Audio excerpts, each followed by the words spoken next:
Hello and welcome to episode 12 of the Tyddyn Bryn podcast. My name is Ellie and today is Sunday the 4th of March, so I'm back on my day schedule if a week late. It's a week later than planned now, not due to illness like last time, but due to visitations. We had first visit from my sister and the children over their half term, and then the following week my parents came down and helped us out with a few bits and pieces around the place. So limited crafting time was had. So anyway, on with it.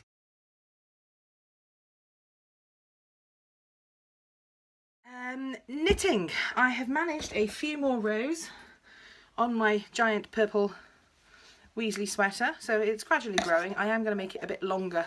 I do like my sweaters a bit longer. Than sort of advertised on the pattern. I like them to come down over my bum. So a bit more knitting on that is done. So this is just the endless stocking stitch section because I've decided to make it in the round because I absolutely hate, loathe and detest seaming anything up.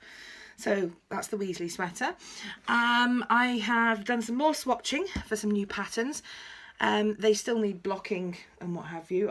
These ones you saw last time, the lovely Tibetan owl swatch, and that's another one in the Tibetan owl, a little, see if I can get it sharp, there you go, little diamond there. So they still need blocking. So that's going to be a shawl. That's the Tibetan owl, which is a merino, sorry, looking over at my notes here, merino silk and yak base from Jenny of Owl About Yarns. And this one then is in my alpaca yarn. It's going to be a toy pattern.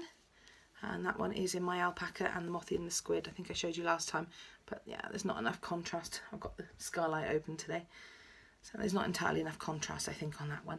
But they still need blocking out. But I have now finished a swatch for another shawl in my smooshy base. So that's the Azure colourway in my smooshy base, which is BFL Silk Mix.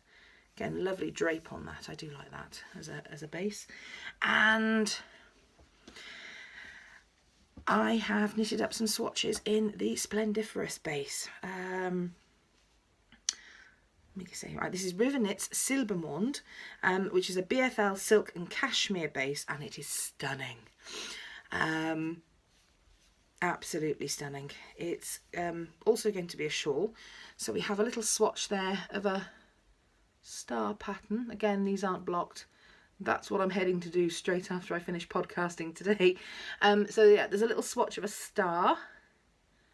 So that's going to be through the main body, I think, of the shawl. And then, strange little bits of paper. We have some, these have been tweaked as I've gone along. So blocking again, this one's, I've added an extra row to make it more circular. But we have basically, going down to this little crescent here at the bottom, different phases of the moon. So that's going to be a shawl soon, hopefully for release at some point after the baby is born. So yeah, I've been doing those swatches. I've managed a few more rows on my hazel shawl. But I've left it downstairs. Oops. Not a huge amount of progress on it, to be fair.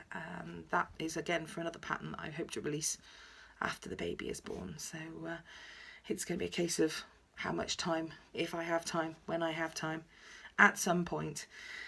But yeah, that's downstairs in my knitting basket. Oops. I have a hoe, a half-finished object, a hoe. I have a sock. This is knit out of Weaver's Loft sock yarn, which is 75% superwash wool and 25% nylon, so good and hard wearing. It's going to be a pair of birthday socks for Dad, so it's a plain vanilla sock. Obviously still needs the ends sorting out. I weighed the yarn because I like to do, because these are it's quite a thick, sturdy yarn, this one. So I like to do sort of come up the ankles so my dad can wear them in his boots for his walking and his gardening and things. And I weighed the yarn and I think they would have been just enough to do the toes in the green as well, but I didn't fancy getting to the second, or getting all the way through the second sock and then having to pull back the toes to re-knit them in a different thing and basically playing yarn chicken with it. I wasn't up for that. So I've knit the toes out of, I think it's an old little tiny bit that I had in my sock yarn leftovers bag anyway.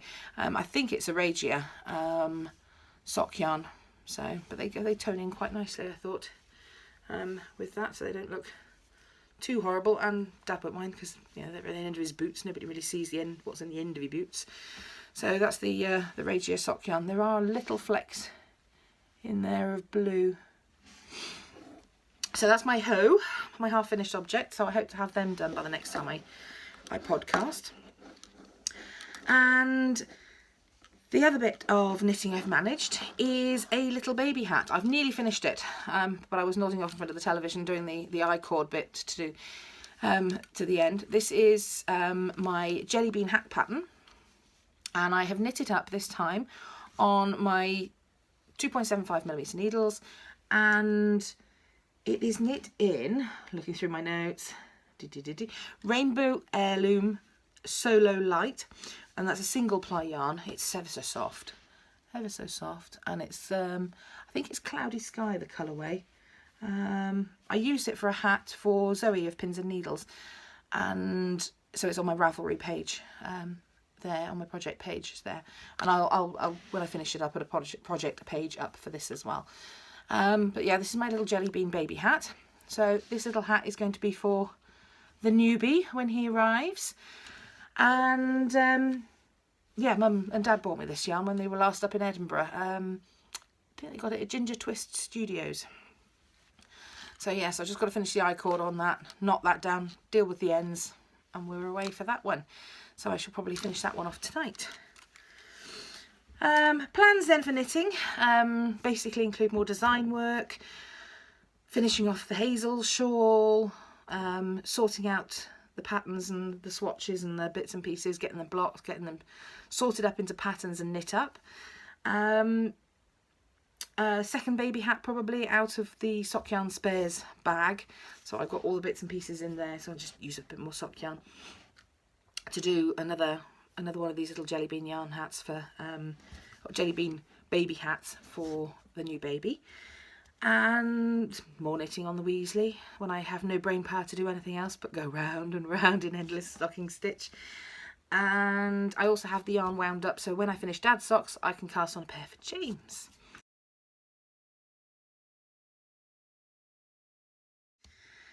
So on to crochet. Crochet is in the bag over here. I have crocheted a little bit more on my sheep breed blanket. So we've got the Masham, 1, 2, 3 of the colours of the Masham, and the Mystery BFL.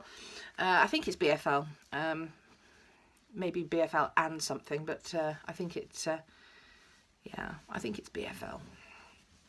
And so yes, we've got the mystery yarn and then 3 of the Mashams. The cream Masham is waiting for the next run. I'm trying to separate the colours out a little bit so it doesn't have cream sat against cream. So I'm waiting to finish the Icelandic yarn. I'll put that in, and then I'll put the cream Masham in. It'll probably be a much thinner stripe though than these ones on the ends here, because it's only about 50 grams. So the Icelandic will be 100 grams, so that'll come up much higher. So yes, so just waiting for the Icelandic to be finished, and then I'll crochet the next section onto that one.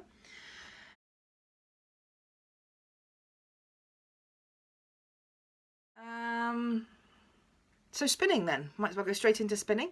I have finished spinning up, I've kept a little bit of it, finished spinning up the Icelandic roving. Now it draws very easily. I like something that is a bit of a firmer draw. It's very I had to keep it very short. Yeah, I had to keep it very short, and I had to spin much slower, which frustrates me. I like to be able to go at the speed I want to go at, and end of. And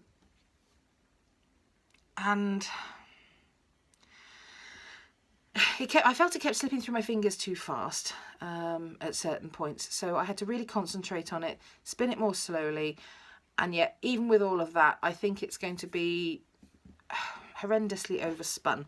I've got it here, so there's the, I've done quite well at getting it reasonably thin. So my spinning is improving, that I am able to spin thinner yarn, which I'm pleased with, and it's resting at the moment because I am going to Navajo ply it. That's the plan for this one. It will be Navajo plied, and yeah, I just haven't enjoyed it as much as a bit of vegetation there. Haven't enjoyed it as much as some of the other things I've been spinning up recently. So some of the merinos and the BFLs, I haven't enjoyed that one as much. So that one's in timeout really at the moment. Only taking up one bobbin, so I don't mind it being in timeout for too long. I have started spinning a bobbin of Sarah's Textured Crafts. It's Exmoor BFL, and it's spinning up so nicely. And it hasn't got a colourway on it, but it's the most amazing underwater sort of tones and colours.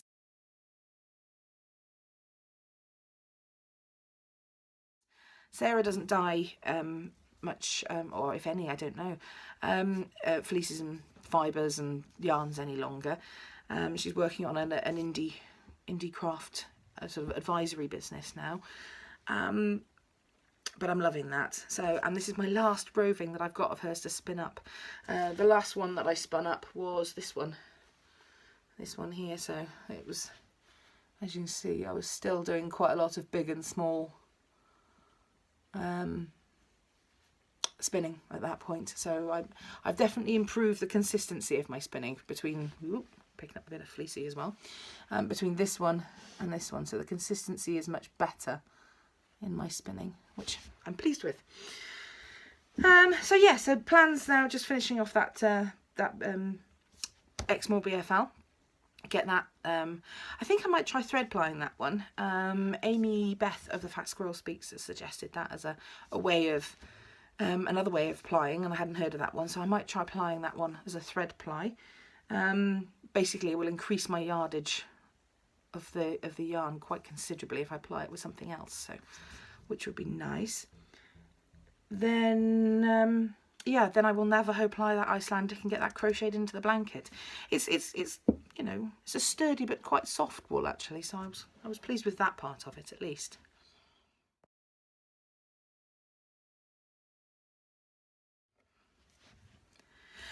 So on to acquisitions. Mum went to Unravel in Farnham and picked me up 2 skeins of Becky from Riverknits' Splendiferous Base Silbermond. As said earlier, it's a BFL cashmere silk base, and it is so soft, absolutely beautiful. Becky dyes all her yarns on a canal boat. She's Riverknits on Instagram and has a shop as well under that name, so online shop. But this yarn is absolutely fabulous. Mum got there early in the day on the Friday, first day of the Unravel Festival, and I had this yarn from Farnham to West Wales by 1 o'clock the next day. So pretty amazing really, considering as well that they were coming down the following Tuesday.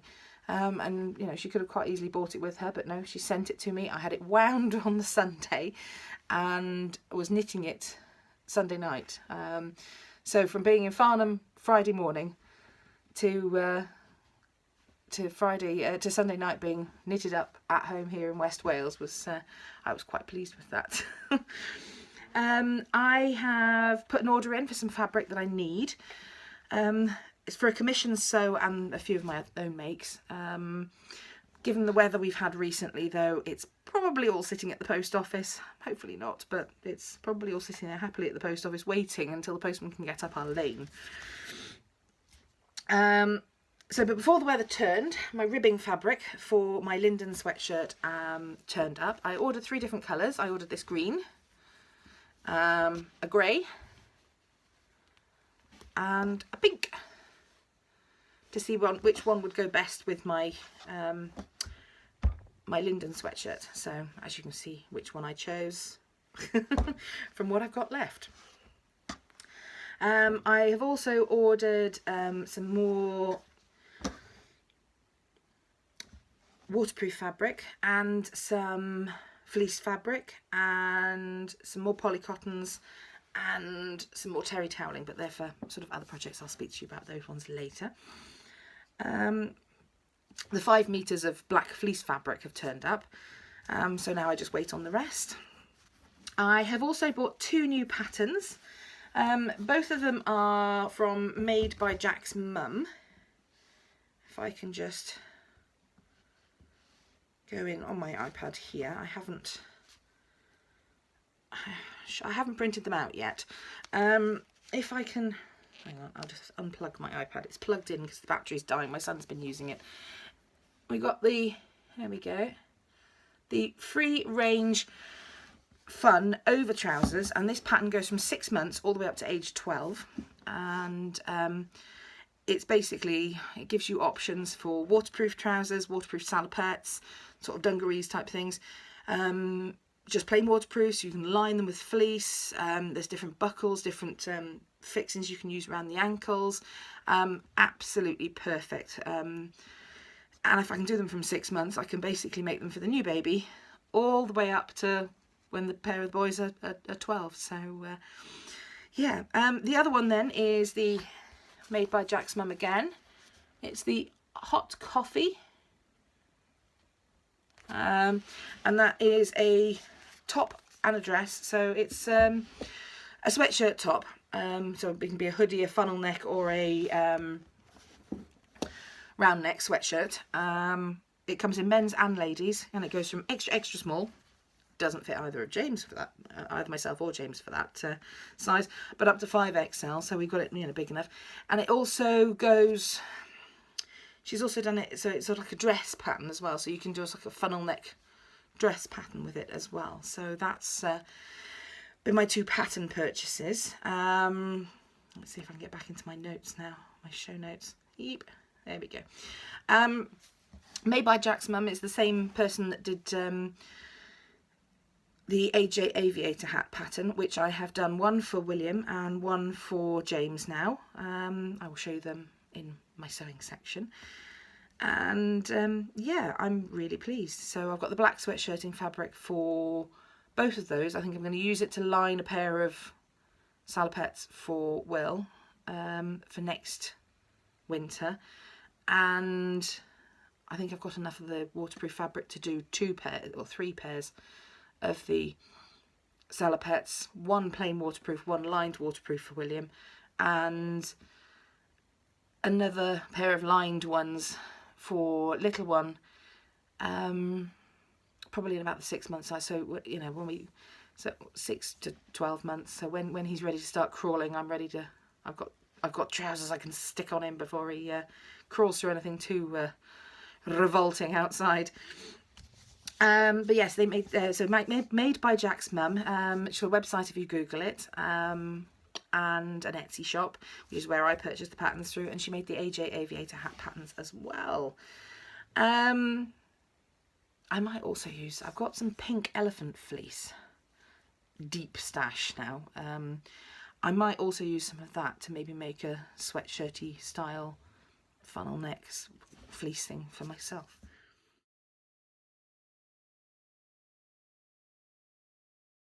So on to sewing. Well, I've been a busy little bee this time round. I have made quite a few things, so even though I've had limited crafting time, when I have had crafting time, I have used it wisely and well.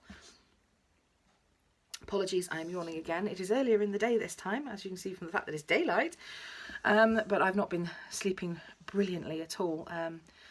With the wind we've had the last few nights, little one waking up for brief moments and just making a noise which wakes me up, and I'm then awake for hours. It's all good fun, plus heartburn. Yay! Joys of being pregnant. But yes, anyway, sewing. So talking of the AJ Aviator hat, here is the one I have finished for William. red tartan on the outside. I am going to put a popper on the top there just to hold that up, and I'm probably on the next ones I make going to do some interfacing, just to try and, because this fabric is maybe not as sturdy as the ones she recommends, just to try and make it stand up a little bit. So I'm just going to insert a bit here, just to hopefully when it's on it'll flex out a bit. But this will be a hat for him for next winter. It's rather large on him at the moment. But yes, very, very pleased. I do love all this top stitching that she asks for through the pattern. It just really gives it that finished look. All the top stitching around the edges. And it just looks proper, properly done. So makes me feel it's more finished, and I'm really pleased with that. So that's William's AJ Aviator hat. James has been wearing his a lot.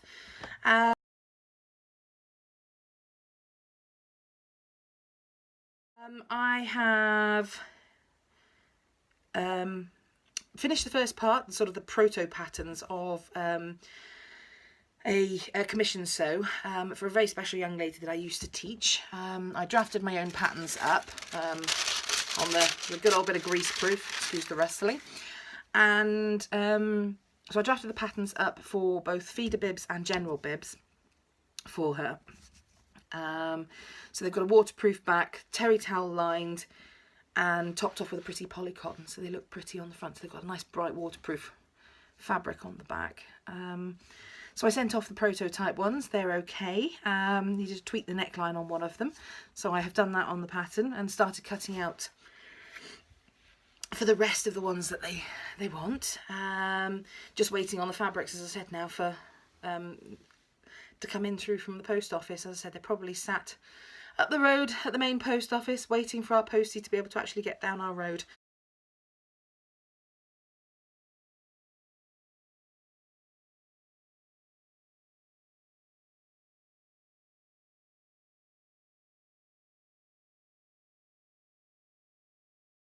I have made, sorry, hiding under my fleece fabric here, I have made my Agnes top. Ta-da! I will insert photos of this here.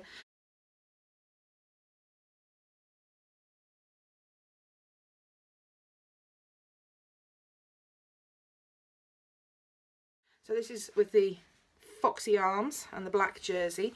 So the foxy arms is Stoffstill fabrics. I think I got that through eBay. And this one is Fabric Godmother for the black jersey. And I used a bit more of the foxy fabric for around the neckline. I'll insert photos, as I said, for these of me trying them on. I can't keep them on for very long at the moment because I just don't want to overstretch them. My bump is that big now. I really don't want to overstretch it. So I've tried it on once, I've taken it straight back off again, and there we go. But also I have finished my second foxy fabric thing. I just need to trim all these bits of spaghetti off, all these ends. But I have finished my linden. And yep, I used the green, which I think goes quite nicely with it. It goes with the sort of the brighter elements of the green in there. So I have finished my linden. Again, I have tried it on. It just goes over the bump. I didn't think it would, but it did just go over the bump because I do like them a bit loose. I've made it a bit longer again than the basic pattern. I will insert a photo of it here of me with giant bump wearing it.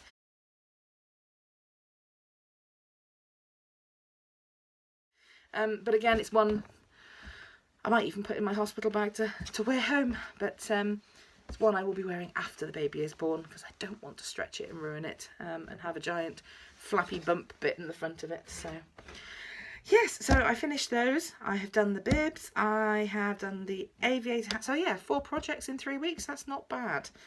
It's in fact ahead of where I hoped to be, so that's quite good.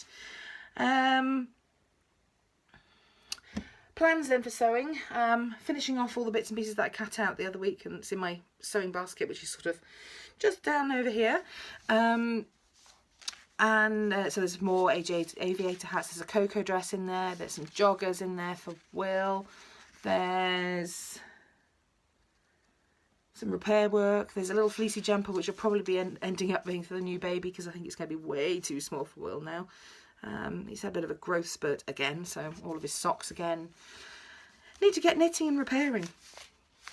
And then I've had a commission from my niece who saw the tractor hats that I made, and she would like me to upsize the pattern slightly because I think it only goes up to about the age of 6.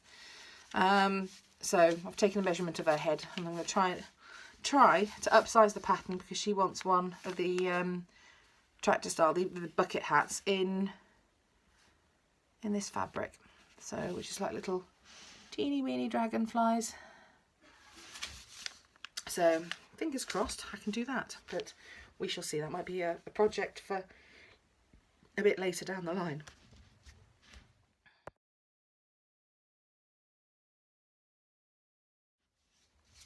So on to baking. I have made more banana muffins or banana cakes using the BBC Good Food recipe for brilliant banana cake, and I made muffins out of it this time because the cakes went down so quickly with people hacking off great chunks. I thought we'll make muffins this time and then I can freeze some muffins and keep some muffins in the tin. Yeah, we've got 6 muffins in the freezer. The rest of them, out of the 2 dozen I made, have been eaten.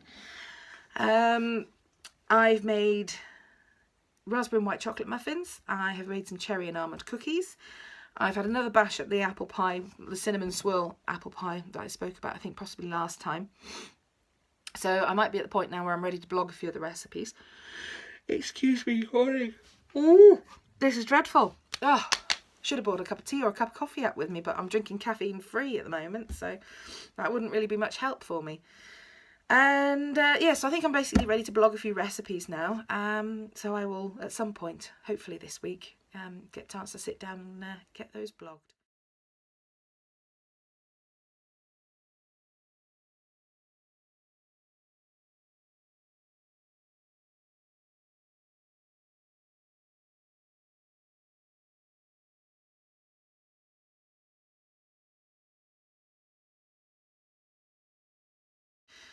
So, final section then, moving on to farm. We have had exciting, busy times here. We have had visitors, as I said. We have had snow, we have had ice, we have had wind, 60-mile-an-hour winds with the snow and ice, so that was joyful. We've made bird boxes with the niece and nephew. I shall insert some photos here.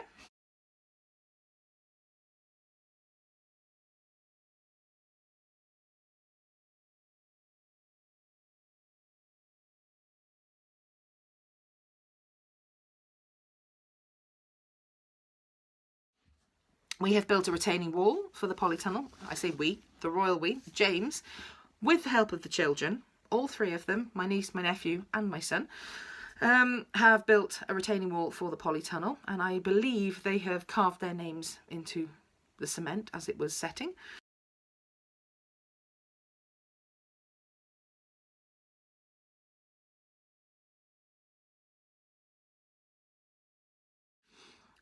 We have, again, I'll insert some photos here. We have meshed and started planting the fruit cage. That was Mum and I. Dad and James meshed it. Mum and I started planting it up. Then James and I started working on getting the paths and things bedded down in there. So we've been using sawdust and wood shavings and things like that just to try and kill off some of the marsh grass and yuck that's in there. So, and we've mulched all the bits that are going to be beds and put up more mesh to support the raspberries when they arrive.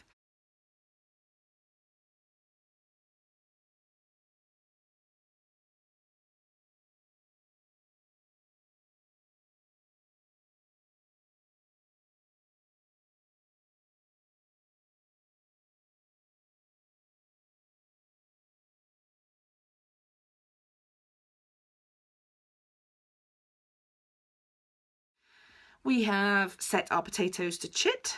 I shall insert some photos of our little boy helping me chit the potatoes.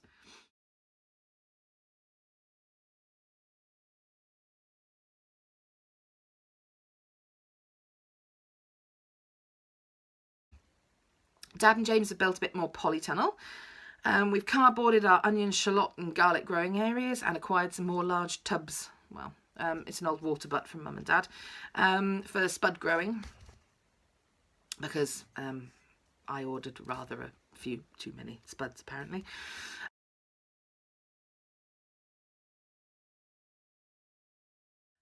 We've had a delivery of firewood. Mum and I tidied up, mainly Mum, tidied up the front garden, got a few pots sorted, so we've planted some Christmas box, or sarcococcus it's called. So they smell absolutely amazing out there on the front porch, and I can't wait for them to get bigger than the little tiny balls that they are now.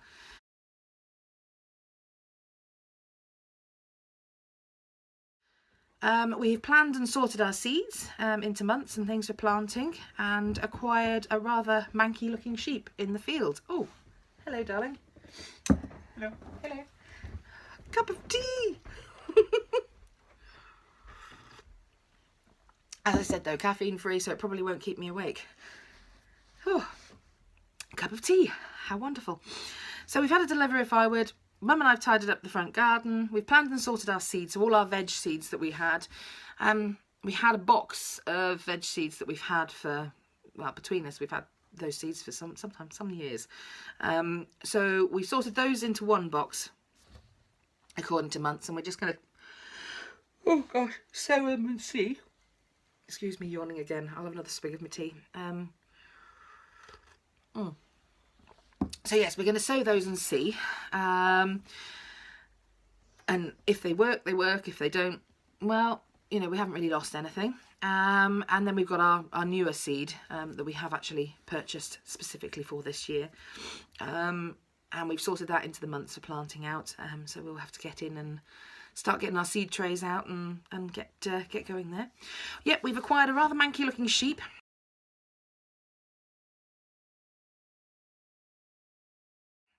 Which is now currently in our fields, having escaped, we think, from a neighbour's land. The chap that rents the land for his sheep, we are still awaiting him to turn up, confirm that it's his, and claim it back. To be fair, I haven't checked on it since it snowed yesterday. The snow melted fairly quickly, so that's quite good. But I'm not allowed to be going out because it's snowy and icy, but I'll explain more about that in a bit. We have had chicks hatch. We have had 5 Bresse chicks, they're French, hatched on St David's Day here. So they are probably going to end up with very Welshy names. We've had suggestions at the moment like Era, which is snow in Welsh, Gwyn, white, Dewi, St David's Day is Dydd Coel Dewi in Welsh. What else we had? Non, which is a good Welsh name. We've had a variety of suggestions. Any other suggestions though you want to pop them below in the comments, that'd be great. But we're thinking good Welsh names because they were born on St David's Day, or they were hatched on St David's Day. Chick Cam showing the live hatching is actually on the Tyddyn Bryn Facebook page. And, you know, 2 or 3 days in, and they're already quite feisty and jostling about in their little hatchery, which is my old pet rat cage, with a heat lamp hung up on it, sand and newspaper at the bottom. They're eating well, and they're having a good old jostle about. So they're quite lively, and they're much paler than the last ones that we had, because they're going to be white chickens when they grow up. They'll be white with blue legs apparently.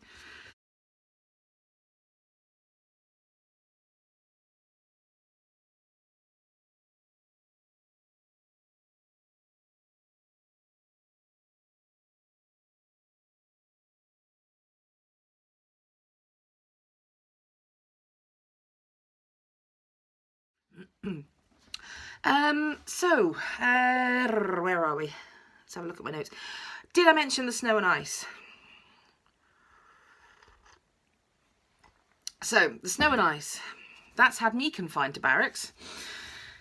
So I haven't been further than the barn and the wood piles in the barn, and I haven't been allowed outside. Right. James basically doesn't want me to fall over and go into labour, particularly while the road was basically impassable. So yes, I've been confined to barracks, which means that other than running around a bit in the barn, William's basically been confined to barracks as well.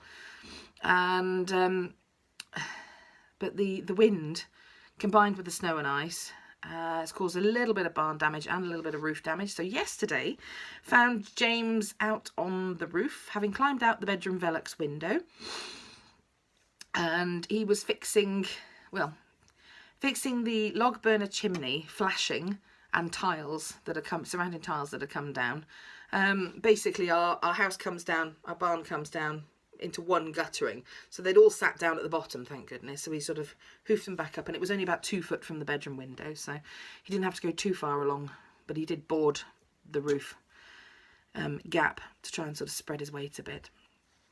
So he fixed that yesterday, and soon he'll have a look at fixing the few bits of barn that are basically flapping and broken.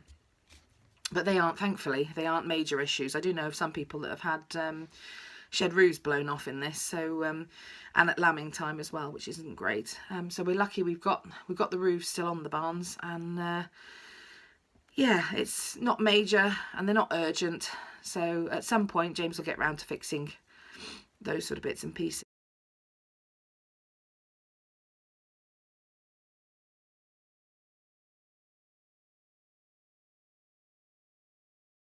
So anyway, I think that is probably about all. You can find me as Tyddyn Bryn on Ravelry, Instagram and Twitter. There's a Facebook group for Tyddyn Bryn. As I said, the chick cam hatching is in there. And there's a Rav group as well, which I'll post the show notes in. And I will also post the show notes over on the Tyddyn Bryn website blog. You can find me as Tyddyn Bryn on Etsy for the shop. There is plenty of yarns in there at the moment. So there's a fair few, because I've got all the alpaca in there. And you can get the patterns on Ravelry, Love Knitting and Etsy. I'll get there in the end. I hope you've enjoyed today's podcast, and I hope to see you all soon. Like hopefully in 2 weeks this time, not 3 weeks, because baby is now due in 2.5 weeks. Eek! Hope to see you all soon.